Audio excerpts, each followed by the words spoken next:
Have you ever worked for an organization or in an industry that was not aligned to your core values?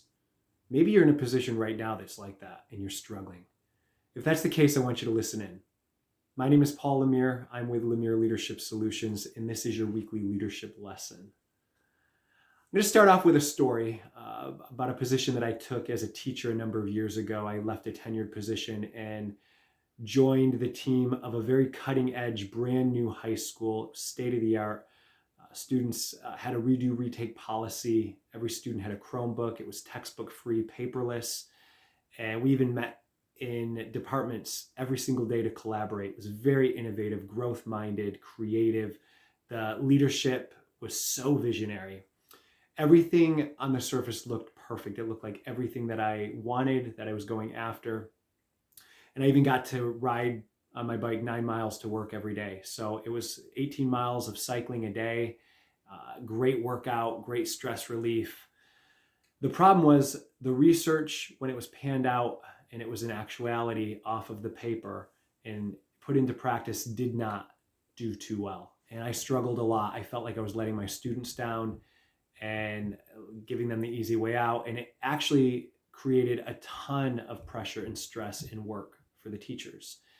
And at the time I had one son, we had one child, and I was struggling with work-life balance. So come January, halfway through the year, I decided I was going to step back and quit. It was going to be better for my health. I'd had a physical, and I think the cycling was my saving grace because there was so much stress. My hair went really gray that year. I think there would have been some long-term damage if it wasn't for the physical activity every day. So the HR director and the principal convinced me to stay on, and I did until March when they decided to let me go and not renew my contract. It was a big blow. And whether they were bluffing about really needing me, or I was creating some issues, or probably a combination of the two, it was pretty tough to finish out those last 3 months of the year with honor and with my core values intact. But I did. And there's a battle to take the ground and there's a battle to keep it. And I'm thankful that I stuck around long enough to prove to myself that what I had grown in, what I learned the first half of that year, I was able to apply under, again, immense amounts of pressure and actually come out stronger, more aware.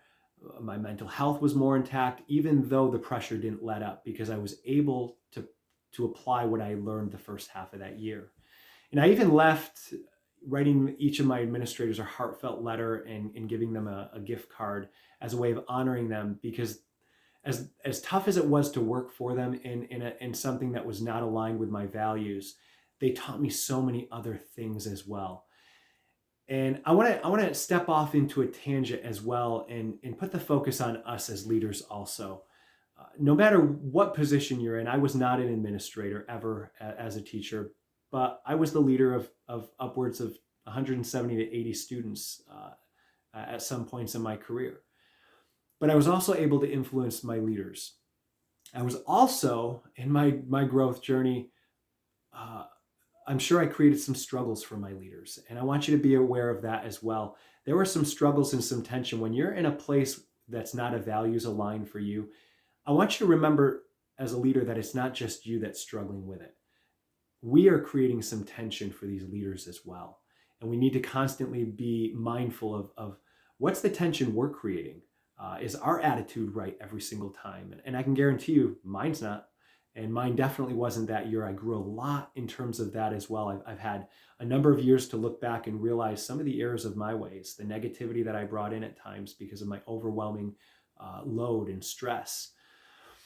But I also want to speak into the fact that you might be in this place and it's challenging. Now, there are two different ways that you can look at this. Number one, you might be there because you're afraid. You might be there because you don't think you can do anything else. Or it's looking like the economy might go south and you better just stay safe. And you're staying there because that seems like the best thing to do, but you really don't want to be there. You're really there because of fear of the unknown, fear of what's coming down. And fear is a terrible taskmaster. But the other thing is, you might know on the inside, deep down, that you're there to bring impact. You're there because you carry something that this organization needs for such a time as this. As a man of faith, I always lock in with what God wants. I'm trying to seek His will and let that be the motivational driving force behind what I do. For me, that was not necessarily the choice. My wife, I remember telling me, I don't feel right about it. I think you should take something that's a mile away from our house. I would have been teaching honor students all year long. It would have been much more aligned with who I was. But I thought, nope, I'm into growth. Honey, this is going to be great. I'm going to have a long bike ride every day, get my exercise. It's just going to be amazing. And my wife paid the price for that too. But to flip back, if you know that you're supposed to be in this place, because there have also been seasons in my life where I've known that I'm supposed to be in a particular season, in a particular place. It's challenging, but I'm there to release what I carry. You carry something unique that the world needs. Nobody else, like your fingerprint, nobody else can actually release what you carry. So if you don't show up to the place you're meant to be, then that organization, those people, that industry goes without what you carry. So I want to encourage you to do that today. If that's where you're supposed to be and you know on the inside that you're where you need to be, let that be that driving force and the motivation to keep going. Serve your leaders, even if you're not in the leadership position and you're just an employee. Serve the people that are above you, your superiors, your leaders, in a way that you've never served them before. And watch how you influence even those who are your superiors.